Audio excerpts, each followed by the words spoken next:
Hi, I'm Jeremy Crosby. And I'm Nick Boucher. We're your hosts for the program that's all about your city, Talking Fitchburg. Every weekday, we pull together the news, events, and information you need to stay on top of what's happening in the city of Fitchburg. Find Talking Fitchburg on cable TV, Roku, Amazon Fire, Apple TV, and our live stream on the web. Plus, you can find all our headlines and stories on Facebook, YouTube, and our video on demand service. This is your city. Keep up with Talking Fitchburg and the issues affecting you and your neighbors. Want to know what's happening in your city? Get Notify Me messages from the City of Fitchburg. Visit fitchburgwi.gov on your computer or mobile device and select the big Notify Me button on the left. Enter your email and/or phone number, whichever is best for you to get notifications. Scroll down the list and select all the topics you're interested in to receive email or text messages about. You'll be notified every time one of your topics is updated. Sign up for Notify Me, one more way to keep up with your Fitchburg government.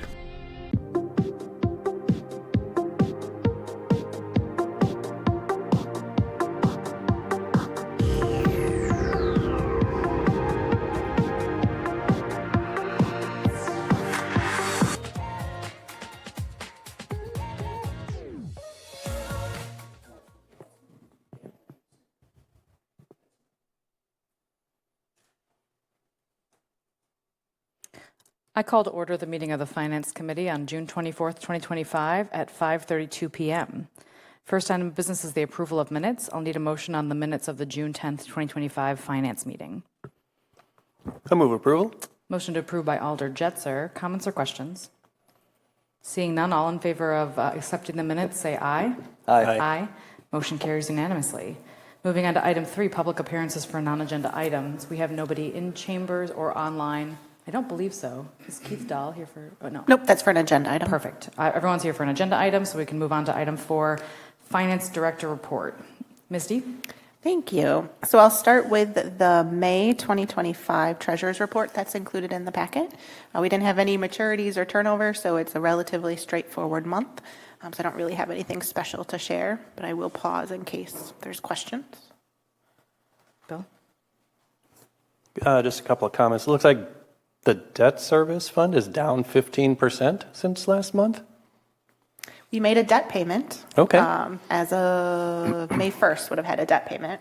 Okay. So yeah, that's probably awesome. And 31,000 in donations came in? I think that's the K9 is my guess. Because that sounds I think right. that was 30,000. Yeah. Okay. Cool. So other than that, thank you everybody for attending the CIP special meeting last night. You'll notice the minutes weren't on this agenda because we'll have those at the next meeting to get approved. Overall, I hope you got all of your questions answered. Council proposed amendments are due to me July 21st, I think it is. I emailed you out all of the form that needs to be used for those proposed ideas. If you have anything that I can help with, let me know. Though I'll mention I'll be on PTO for a fair amount of time coming up. So if you do have something I can help you with, if you could let me know sooner rather than later, that would be great. And then just reach out to the department heads too. We're all here to help you make sure that you get the information that you need. That's it. Thanks, Misty. Questions? We can move on to item 5, review of bills.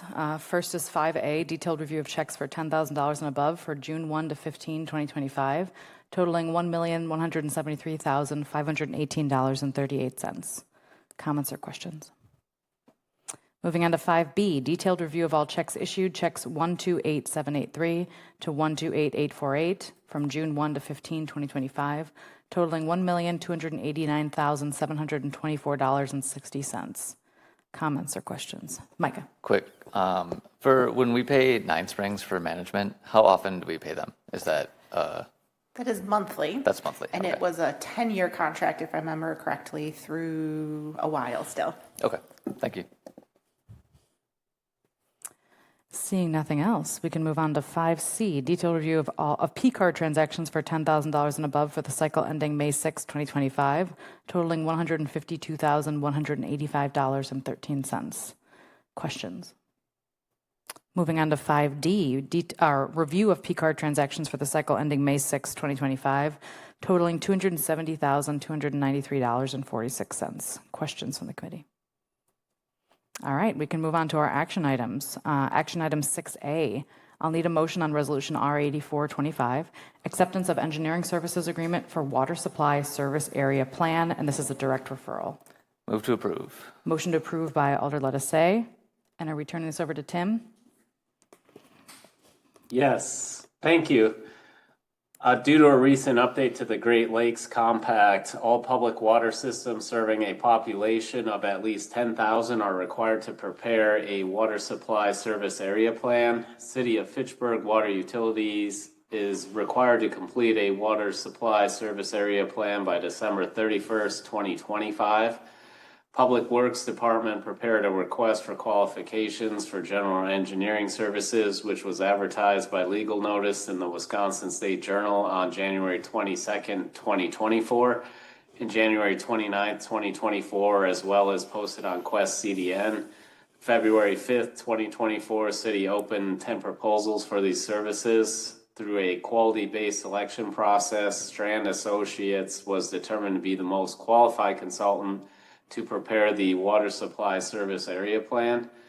There are funds available in the water utilities unrestricted net position that can be used on this one-time project of creating the mandated water supply service area plan. We're looking for council to approve the agreement for engineering services with Strand for $38,500, and that includes a 10% contingency. And then we're looking for council to also authorize the clerk and mayor to sign the agreement, subject to the final review and technical corrections by city attorney and city engineer, and then also for council to amend the 2025 water utility budget to add $38,500 to the water administrative and general expenses account to cover the engineering services for the water supply service area plan, and this would be funded with the unrestricted net position available within the utility. Thanks, Tim. Questions from the committee? Bill? Tim, yeah, could you just say a little bit about a similar plan that the city already had in place and how that plays into this, and then how this is a relatively new mandate. How often will we need to update this plan? Yes, so the city's historically always put together a water systems master plan for the utility. I believe the last master plan was back in 2018.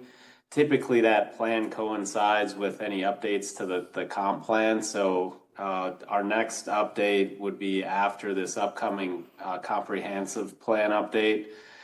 And then this water supply plan here before us tonight was mandated by the state. And, we expect to have to update this maybe every 5 years. And there are sections of our water system master plan that coincide with this, but then also some additional information we need to provide to the state. So there is some overlap, but also some additional stuff. Micah? I'm good. Oh, okay, great. Other questions? Seeing none, we can take it to a vote. All in favor of Resolution R8425, say aye. Aye. Aye. Motion carries unanimously. Next up, 6B. I'll need a motion on Resolution R9825, approving an agreement between the City of Fitchburg and Dane County for Fish Hatchery road repairs. I move approval. Motion approved by Alder Jetzer. Tim? Thank you. The concrete turn lanes on Fish Hatchery Road at Lacey Road and the East Sherrill Parkway intersections, along with a few spot areas, need replacement. Per the Wisconsin state statute, the county trunk system shall be marked and maintained by the county. However, the county is not responsible for the construction and maintenance of a city street on the county trunk highway system to a greater width than are those portions of such system outside the city and connecting with such street. City entered into a 50-50 cost share agreement with Dane County for reconstruction of Fish Hatchery Road north of Brendan Avenue in 2019. City needs to enter into a cost share agreement for their portion of costs for the turn lane and spot repairs south of Brendan Avenue. This agreement for the repair work south of Brendan Avenue has the same cost share percentages as the 2019 agreement for reconstruction of Fish Hatchery Road. There are funds available in the budget for this work. We're looking for council to approve the agreement with Dane County for the Fish Hatchery Road repairs in the amount of $99,000, and that includes a 10% contingency of $9,000. Questions? I assume that, go ahead. Yeah, I don't have any questions. I just want to say I think this will make many, many people very, very happy. So thank you. You're welcome. I assume the Dane County Board of Supervisors has to approve this as well? Or? I don't know if it has to go in front of their board. I think the agreement can be signed by the highway commissioner. Let me just pull up the signature page. Yeah, it looks like Clement, their highway commissioner, can sign this. Great.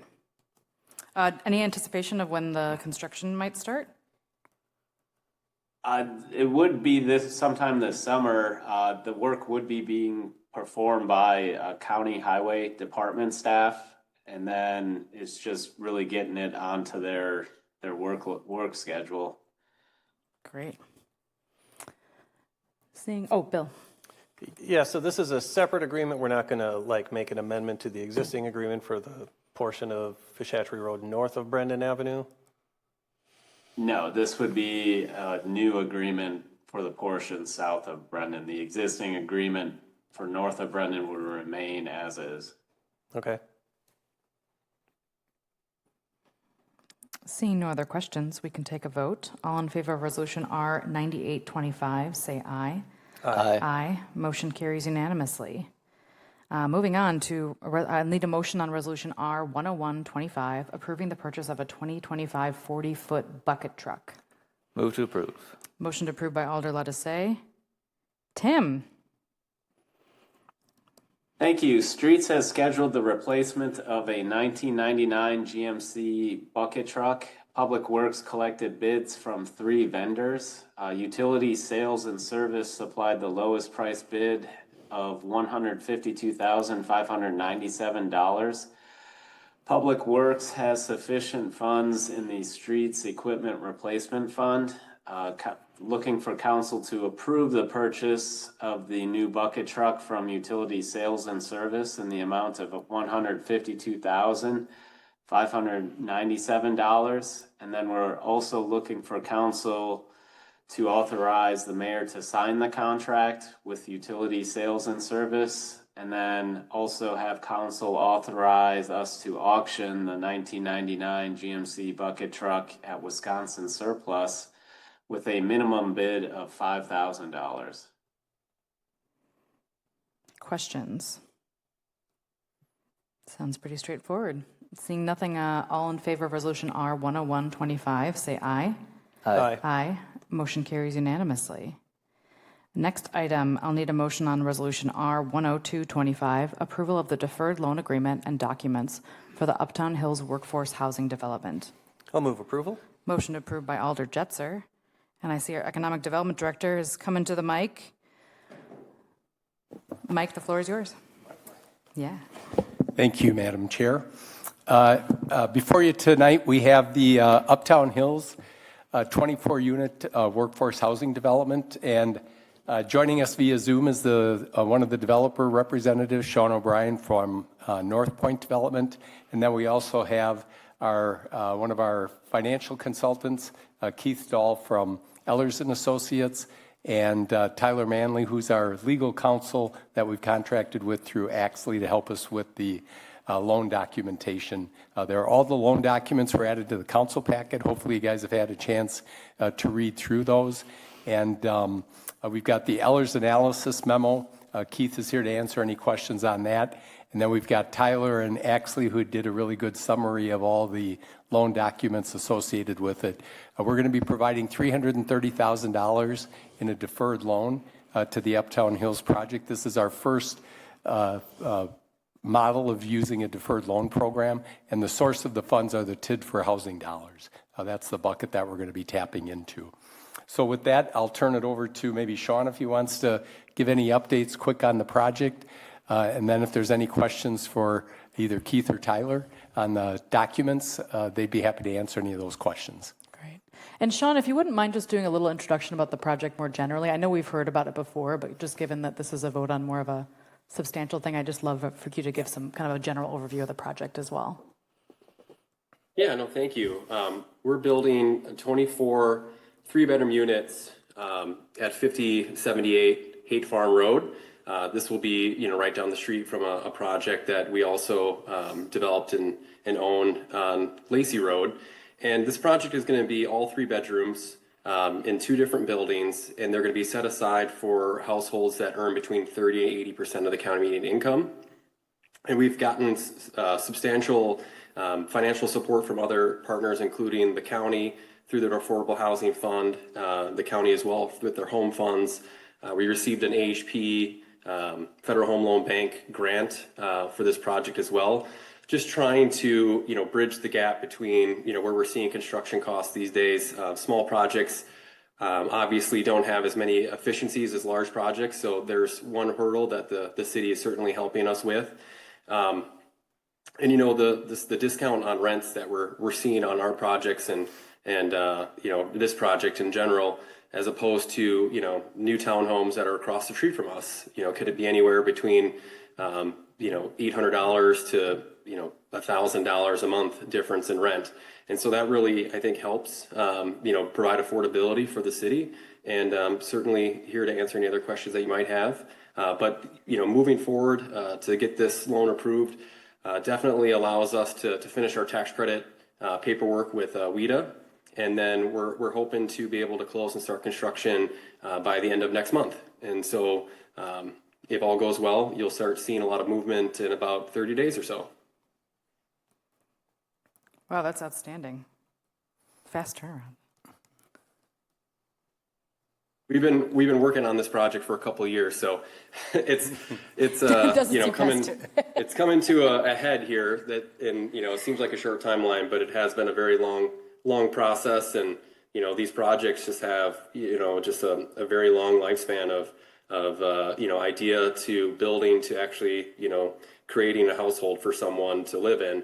And so we certainly again appreciate the fact that the city is willing to work with us on this project, not only by building it and permits and that sort of thing, but then also with the financial support. Thanks, Sean. Did anyone else want to present before we go to questions?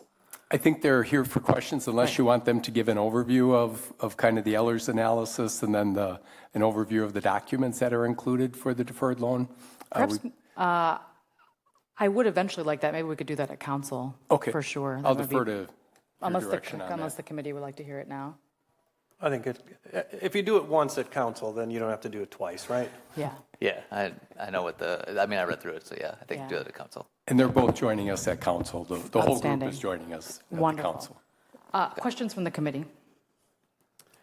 So last night at the wonderful CIP presentation that we had, we learned that Haight Farm Road is going to be reconstructed in I forget what year, but it's certainly not going to happen before this.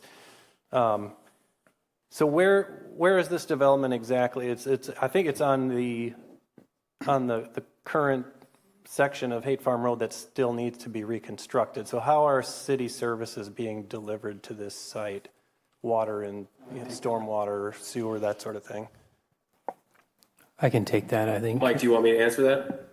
Oh, Chad, go ahead. Yeah, I can take that. Thanks for the offer, Sean, and if I missed something, by all means, hop in there. The sewer is going to be accomplished through a city project. That's the Cyan Road Interceptor will be extended into the Hartung Fields development. And through that first phase of that installation, the sewer interceptor and infrastructure will cover what is needed for this particular project. We're anticipating that will be completed by the end of this year. And then as far as the water goes, Sean and his team are going to be installing the water main that will serve his property. And then once the city goes and reconstructs the rest of Haight Farm Road, we'll put down the rest of the water main that would go down that stretch as well. And I will say, if I recall correctly, and Sean, again, correct me if I'm wrong, your cost to install that water line is about $125,000. Is that correct? Yes, that's correct. And that would be, like you said, the public water line that we're extending. In the site, if you're at the roundabout on Lacey where it goes from east-west to north-south, we're 2 houses down on Haight Farm. So it's really close to that roundabout. And so, yeah, we're basically bringing the public water line down from the roundabout to the east side of our site. So is that water main going to be like part of what continues down Haight Road? Yeah, that water main will be dedicated to the public, aka the city. Okay. Be part of our infrastructure. I did want to say I appreciated that we talked about this at council. What was that, a month ago? I like this process because this is a complicated piece of content for us to get. So I appreciate that we have reviewed it and had a chance to consider it before we moved to this final piece of the process. I think that makes it faster. So thanks for this.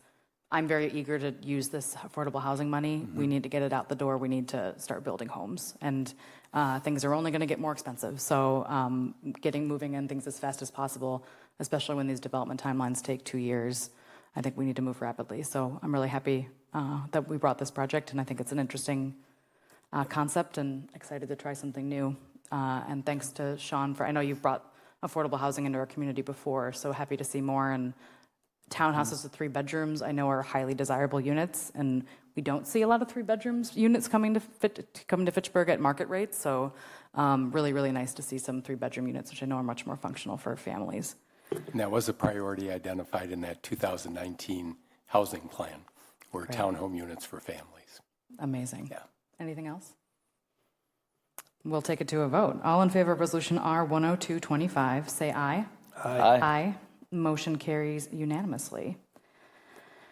Thank you so much, Sean and Keith. We'll see it council.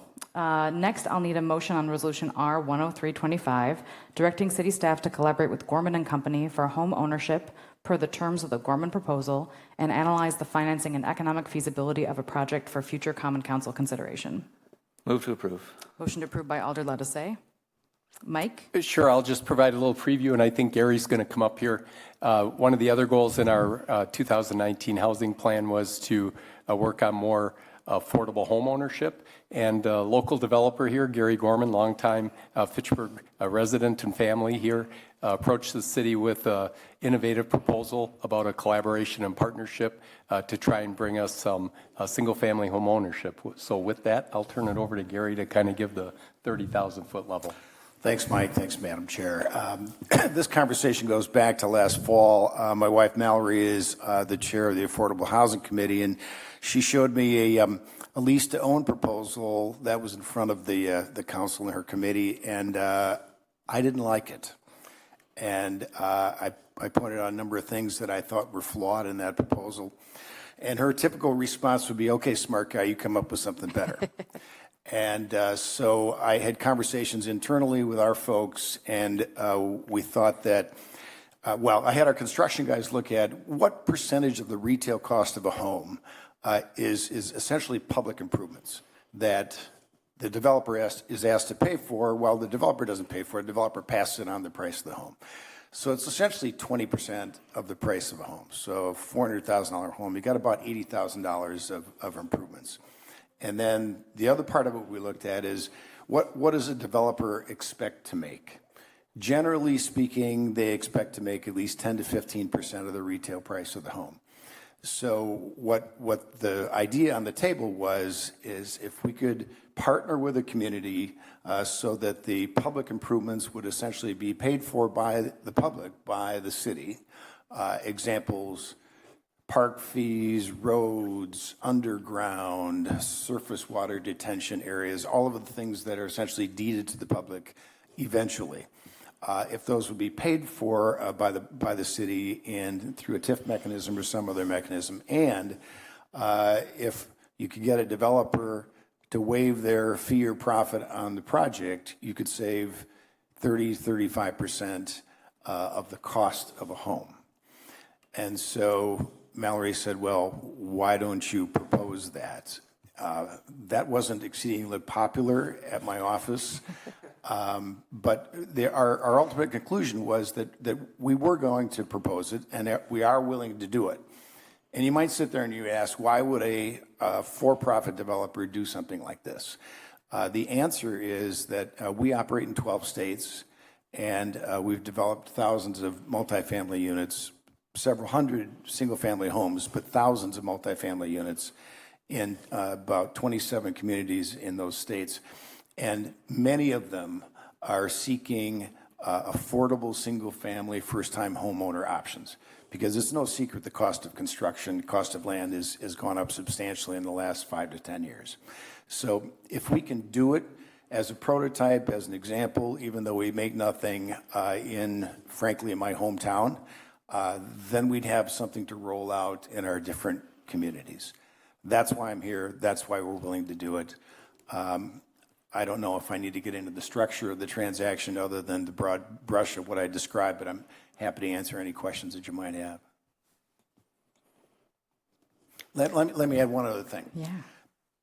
We've had a number of conversations with staff, the two gentlemen on my right and left, as well as the mayor, and the conclusion was that we would go at this in a two-step process. One is describing some of the bare bones of the structure of the transaction, and to determine whether this committee, whether council was comfortable with the fundamental policy that's described in our proposal. If the answer to that is yes, if this committee makes a positive recommendation and the council chooses to go ahead, we would then work with staff to find a site, do the engineering, come back with the real costs in terms of what the infrastructure would cost. What would the public investment be? There was an example given in the staff report, but that's just an example. That's not really what we're proposing. We would have to come back to you with the actual numbers in a second phase of this overall proposal. So happy to answer any questions that anybody might have. Questions? Bill? I mean, this sounds like a very desirable sort of a transaction you're describing, but I am wondering, so you said use this as a prototype and then you can roll it out elsewhere. If you're not making any profit, you can't make it up on volume. So what are you planning for, like, if you wanted to roll this out to a wider audience, let's say, what's the plan going forward then? There isn't one. We'd have to figure out how to make something on it at some point. I guess what I'm thinking is that if we can do this one and really achieve some affordability, and frankly, if we can do 100 homes, I think we can achieve some economies by virtue of doing that number of homes in one site. And hopefully we'll get it to the point where in other venues, we could make something on it and still deliver it at an affordable price.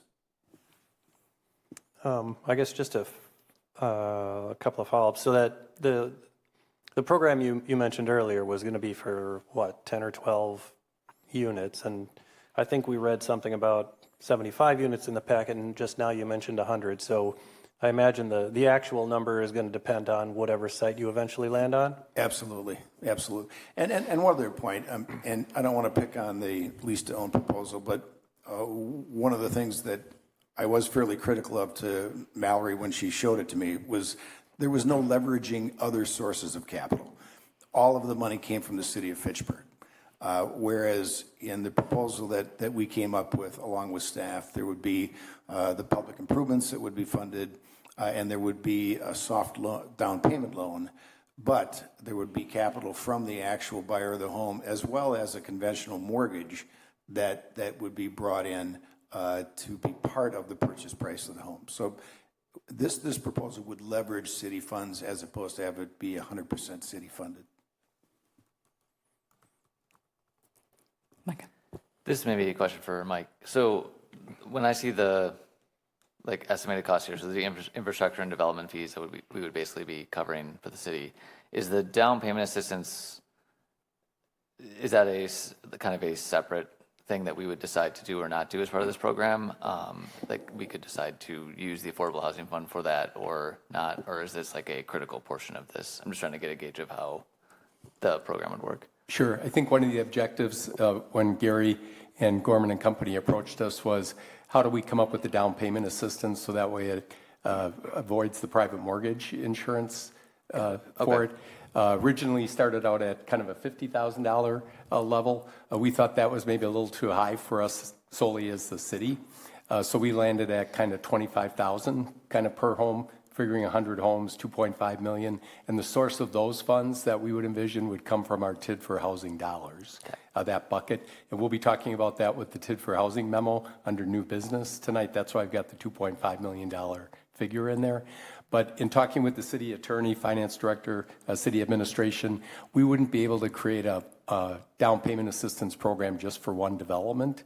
So we would create a program that would be available citywide with certain eligibility requirement. And then if we're proceeding with the development with Gorman and Company, those homes would be eligible, for that program. Okay, and then you're looking... From my perspective, that would be a critical part of this proposal. I see it as being lumped with the overall proposal. Sure, and then you're looking at the home buyer to come up with the other $35,000 or so, assuming a $300,000 house or so. That's their half of the part of the down payment. We've talked about maybe Gary and Ted looking at some other sources, maybe going to Dane County to see if they would kind of match our down payment assistance. There might be something through the Federal Home Loan Bank, but that layers in another level of kind of eligibility requirements. But we were going to kind of collectively vet some of those other options and ideas.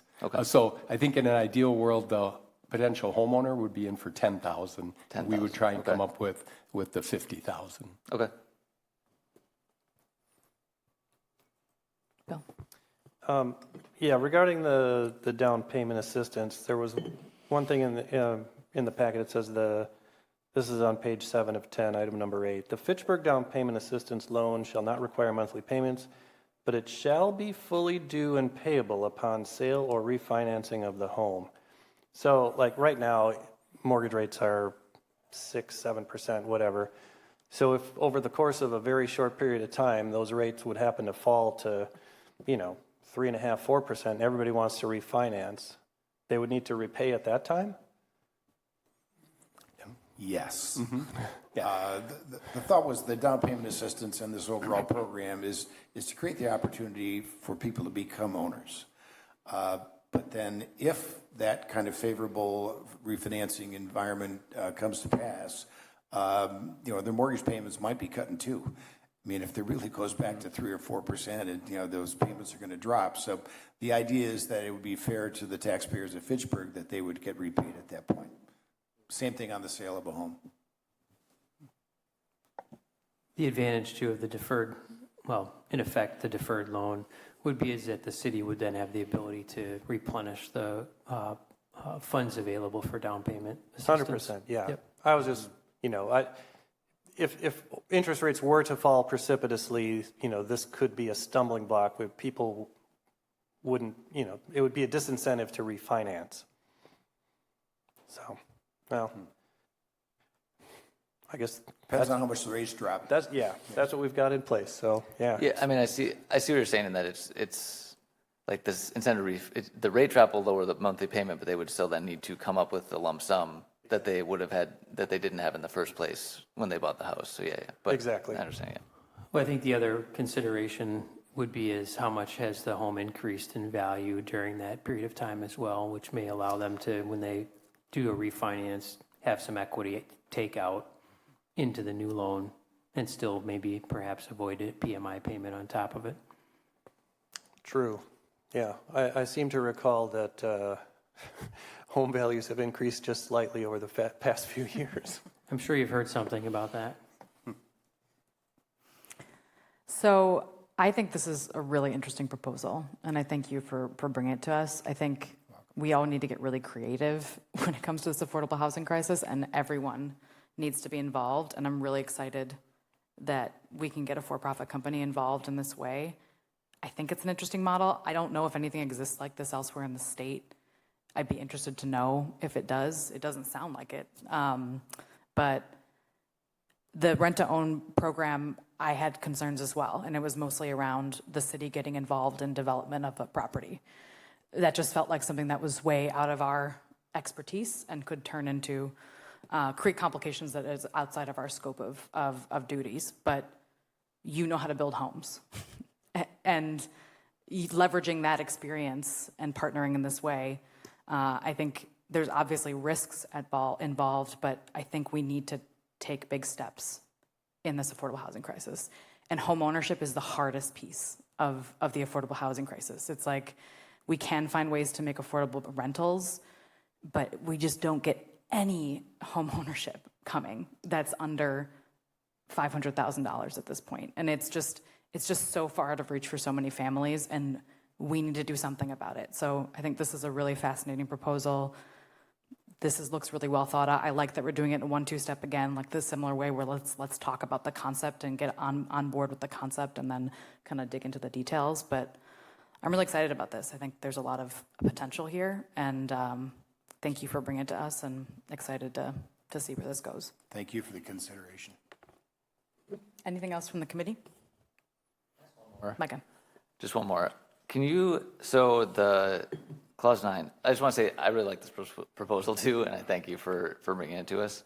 So there's a 2-year kind of restriction on sale in this, is that correct?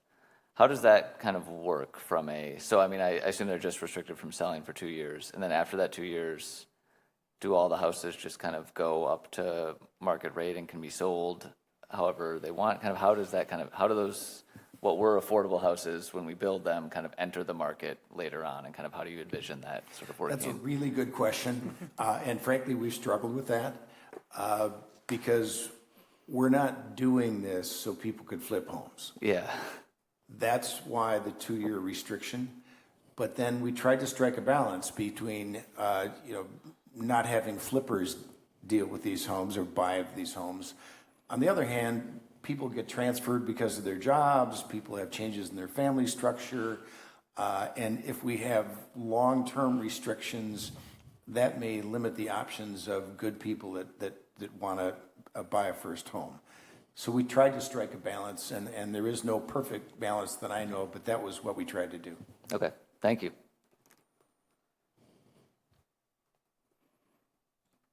Seeing no other questions, I think we can take it to a vote. All in favor of Resolution R 10325, say aye. Aye. Aye. Motion carries unanimously. Thanks, Gary. Thank you very much.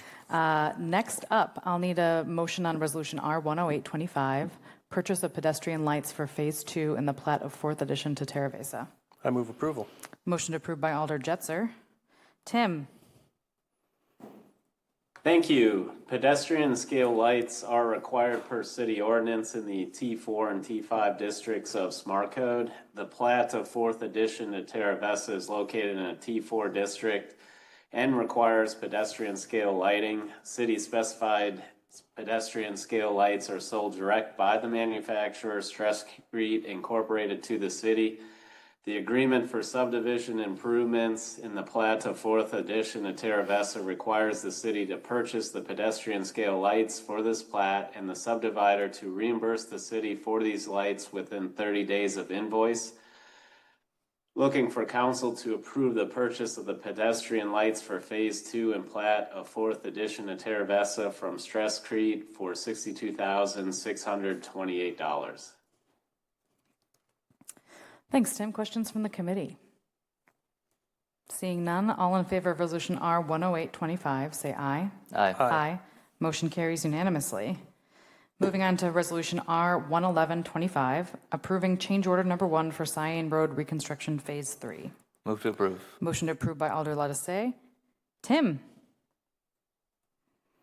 Resolution R-07-25, the City of Fitchburg approved the construction oversight and inspection of the Cyan Road Reconstruction Phase 3 project to WSDOT and accepted the award of the construction project to Rock Road Companies Incorporated.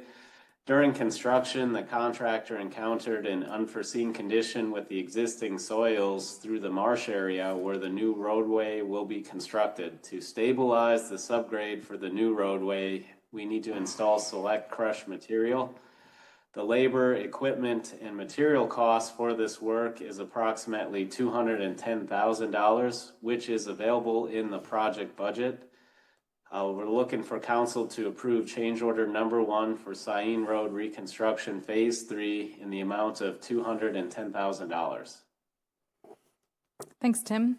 I know the building near a wetland or a area like that can be very complicated. Obviously you cannot tell, but like, have we done enough analysis on the road yet that are there pieces of the road where we can come up with this issue again or something similar like this with being close to the wetland?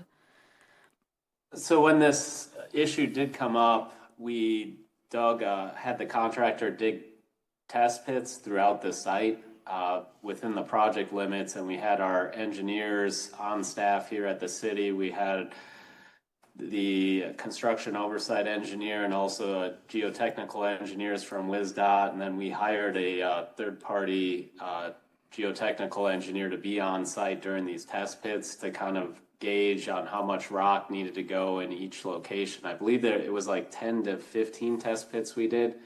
So we feel comfortable with the quantities that we have in this change order to get us through this project.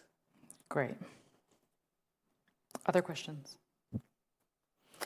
Seeing none, all in favor of Resolution R 11125, say aye. Aye. Aye. Motion carries unanimously. And last up, I'll need a motion on Resolution R 11225, approving Amendment Number 1 to the Agreement for Engineering Services with KL Engineering for construction-related services for Jamestown Quarry. I move approval. Motion approved by Alder Jetzer. Tim, take it home. Through Resolution R-18124, the city entered into an agreement for subdivision improvements in the plat of Jamestown Quarry. The subdivision improvements in this plat include construction of public infrastructure that needs to be inspected by a representative of the city. City will not have sufficient in-house staff to provide full-time construction, observation, and management services for the public infrastructure improvements in this plat.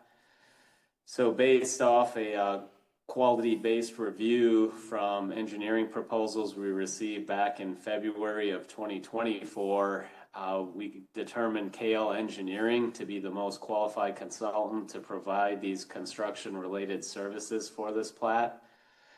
City staff negotiated a not-to-exceed fee of $48,529 for the construction observation services as outlined in the attached amendment.